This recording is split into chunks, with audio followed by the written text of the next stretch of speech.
Hello and welcome to the Sound of Science, the place where we deconstruct unscientific reasoning. Please consider to like and subscribe if you support science. Thanks for watching. Hello, you wonderful people. In a matter of a few months, this channel has managed to generate no less than 11,000 comments.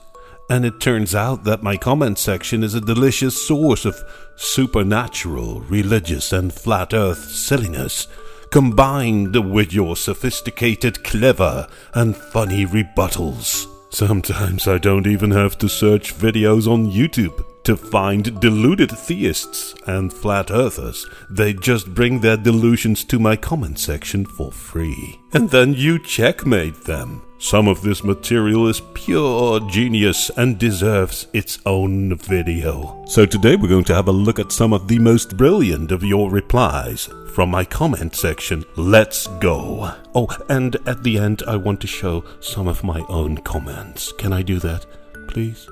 Let's start off with this brilliant comment made by Jamet GK. Thank you, Jamet. And it goes like this: knock knock. And then Jamet says, "Who's there?" And it's God.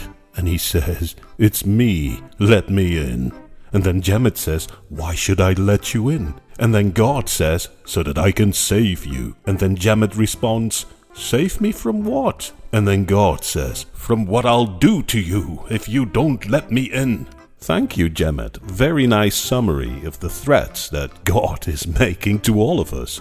Here is a very interesting comment of, sorry, I can't pronounce your nickname, but the comment clearly shows the ridiculousness of God trying to wipe out all life on Earth with the supposed biblical flood. Besides, from it being genocide, of course it doesn't work in any way. It's so silly. And the comment goes like this: I also like how flood myth omits any details in regards to fish and sea animals.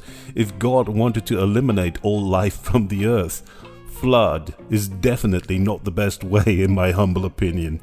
Indeed, most animal life on earth is in the seas, and all of that would survive a supposed biblical flood.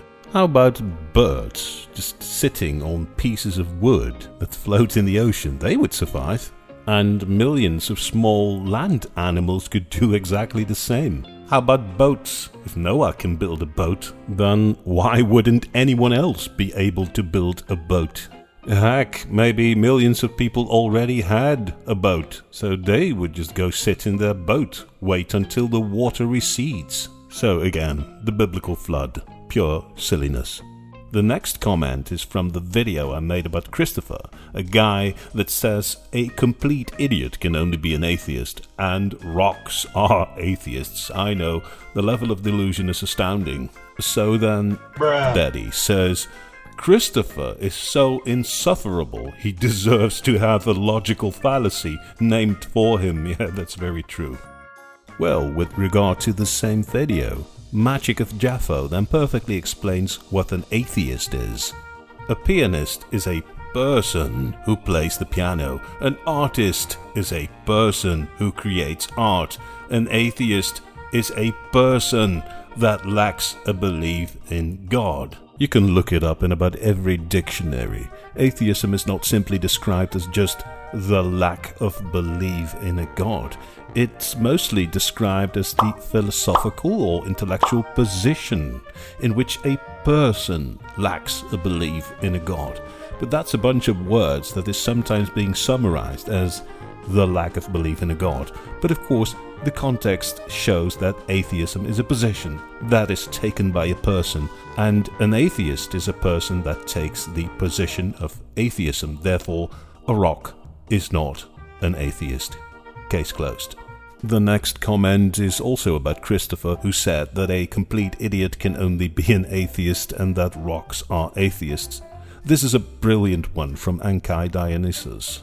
Sorry, the letters are a bit small, but you'll get the point. The first rule of Dunning-Kruger Club is that you don't know that you're a member of the Dunning-Kruger Club. Love that one. This one is great as well. Thank you, Matthew Harrison. Also about Christopher, who says rocks are atheists. Tune in next week when Christopher points out that rainbows are bald because they don't have hair, and thinks he made some kind of amazing point. Nimbuto, thank you very much. Also about our friend Christopher. According to the logic of Christopher, rocks and dead rats are atheists. Following his logic, dead theists would also be atheists. So at the end, atheists win. That's amazing. I would have never come up with a nice one like that. Thank you very much. Now, this one. I've really been slapping myself in the face for not seeing the joke before the third line. Autotuna, thank you so much for giving me my own moment of complete delusion. There goes. Things a rock will never do. Give you up. Let you down. Run around and desert you. Make you cry, say goodbye, tell a lie and hurt you. Conclusion, a rock is both Rick, Astley and Jesus. No wonder this comment gets 35 likes. Great Rickroll, and within the context of this topic I didn't see it coming at all, so well done. And then British Wrath states, Rock Astley. So I had a very good laugh, thank you very much. Oh, and I asked you up front if I can show you some of my own replies to theists. Can I still do that? Just have a look at this. I think it's pretty interesting. So I made this video about the concept of heaven and hell being completely nonsense. And under that video, a guy called Keith posted a comment which was, "You all will find out on Judgment Day how much nonsense hell is." And that seemed to be pretty serious, like he was really meaning that. So I interpreted this as Keith being a theist who's actually serious about this. So I thought, let's, fool around a bit. I was in a good mood. So let's have a look at the conversation. So again, Keith says, "You all will find out on Judgment Day how much nonsense hell is." And then I respond with, "And you will find out on Mordor Day how much nonsense Mount Doom is. Praise Gandalf and hail Lord Frodo.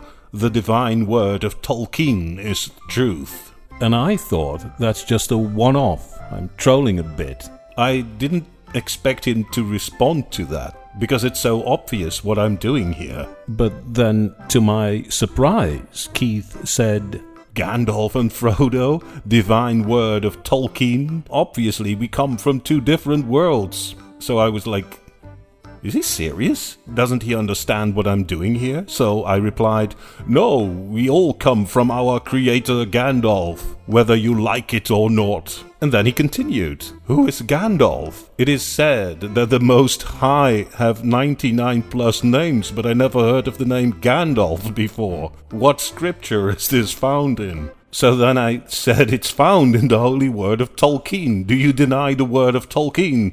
Then you will burn forever in Mount Doom. We are servants of Gandalf and Lord Frodo because the word of Tolkien is the only truth. Praise them." So then I thought, this is kind of the end of it, because the joke was kind of funny at the beginning. But now it looks as if he is taking control of my joke. And that Keith guy turns out to be pretty persistent, so he says, "Why didn't I ever hear of the word of Tolkien before?" So then it continues a while, with me being more and more confused about, is this guy serious?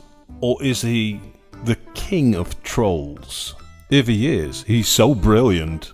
Anyways, that's where we're standing right now, and I'm waiting for his response. So, let's see what his next move is going to be. So that's it for now. Thanks for watching. I hope you find this entertaining. See you at the next video.